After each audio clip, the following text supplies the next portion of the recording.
আসসালামু আলাইকুম ফ্রেন্ডস, আবারও চলে এলাম একটা ছোট্ট ব্লগ নিয়ে।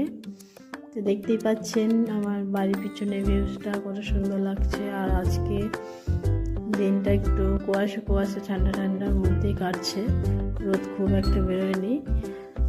তো দেখতেই পাচ্ছেন আমার ভিউজটা কত সুন্দর লাগছে। আমার গলাটাও বসে গিয়েছে, বুঝতেই পারছেন কথা শুনে। আর সকাল সকাল চলে এসেছিলো একটা পার্সেল, অর্ডার দিয়েছিলাম, এই বুটটা অর্ডার দিয়েছিলাম, তো পার্সেলটা চলে এসেছে। তো আমার মানে বুটটা খুবই পছন্দ হয়েছে, কিন্তু আমি যেটা অর্ডার দিয়েছিলাম সেটা আসেনি।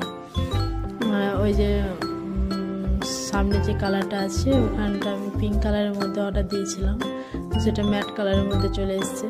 তবে বুটটা খুবই সুন্দর লাগছে দেখতে, পছন্দ হয়ে আমি অর্ডার দিয়েছিলাম। আর একটু সাইজটাও বড় হচ্ছে, সেই জন্য আমি সাইজটাও একটু চেঞ্জ করলাম, রিটার্ন করেছি। তো আজকালের মধ্যেই নিয়ে চলে যাবে। সবাই সুস্থ থাকবেন, ভালো থাকবেন, এটাই দোয়া চাইব। আর আমার জন্য দোয়া করবেন যাতে আমি ভালো থাকতে পারি, আবার নতুন নতুন ভিডিও ছাড়তে পারি।